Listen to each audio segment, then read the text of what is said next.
Down in Atlanta for the first time this season, the Washington Wizards trying to snap a two-game losing streak after coming back to the All-Star break a little sluggish. But tonight, the energy was in Washington's favor on offense and defense, doing everything in their power to stop Trae Young and the Atlanta Hawks from taking this dub from D.C. Bradley Beal decides this is what he does.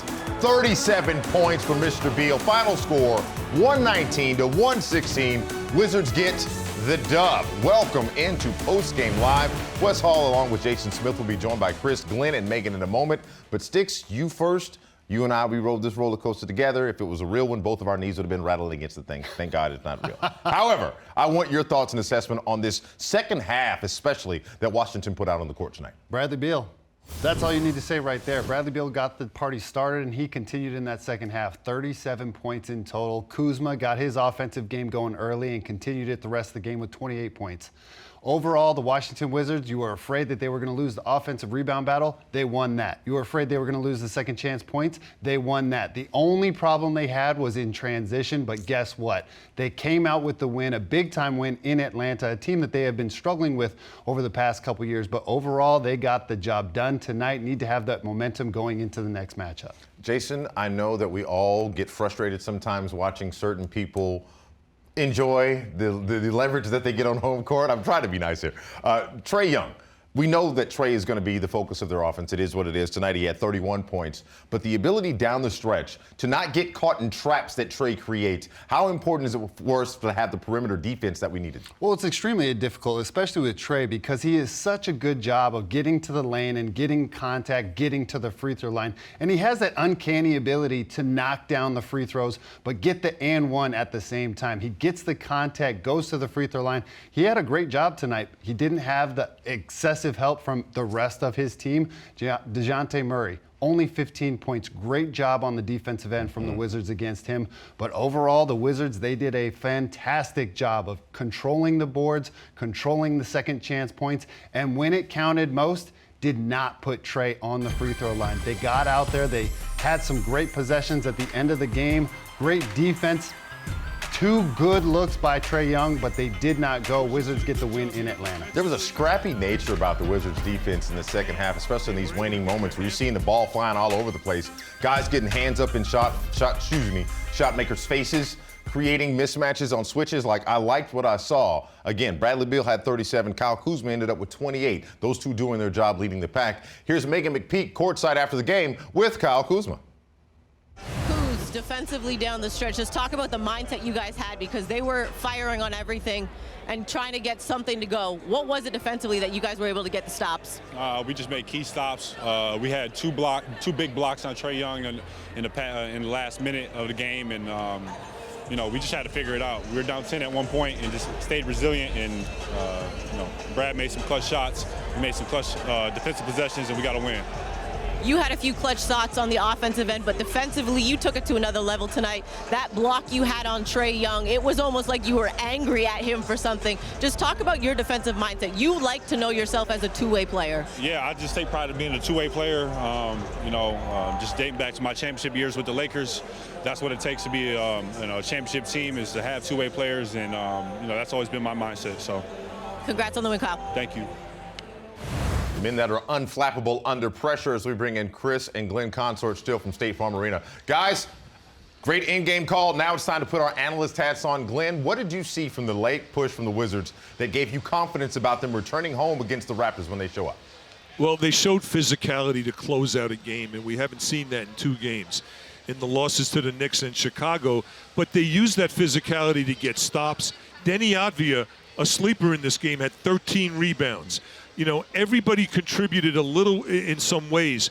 Offensive rebounds, Chris, I thought DeLon Wright had an excellent game. He did all the little things. And I also, one thing that happened was Chris was showing me how Trae Young was grabbing arms and shooting. No, but honestly, the Wizards did a real good job. They won this game defensively. Bradley Beal had a great stop in the corner from Trae Young, and that was just mano-on-mano, physical, used his body. That's how this team has to play. They played with a sense of urgency. I'm going to give you the unsung hero. We know what Beal and we know what Kuzma did. Daniel Gafford, for me, getting the double-double and staying out of foul trouble was the biggest key, I think, for the Wizards to go up against Atlanta. This is an Atlanta Hawk team that has a surplus of athletic bigs. And I think Wes Unseld Jr. said it perfectly in the pregame to me. He goes, we want to make them basketball players, not athletes. And what he means by that is just throwing the ball up and letting the Atlanta Hawks get a lot of lobs. I thought Daniel Gafford staying out of foul trouble, securing his second consecutive double-double, his 8th of the year, might have been the unsung hero for this game.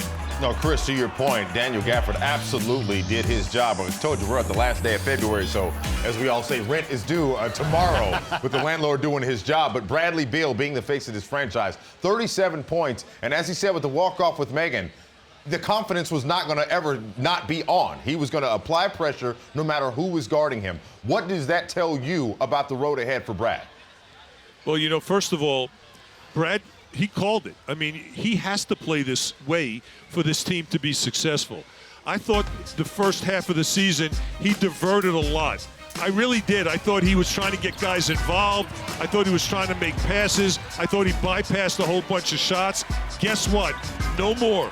He's got to look to score. And the great thing about this game is he scored in so many different ways.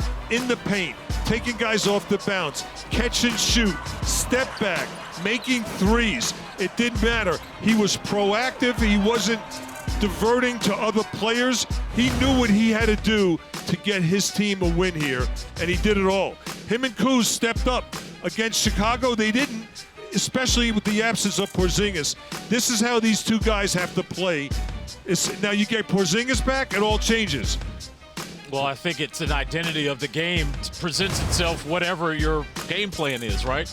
If you know Porzingis is not playing, Brad has to have an uptick in his scoring. Kuz has to have an uptick.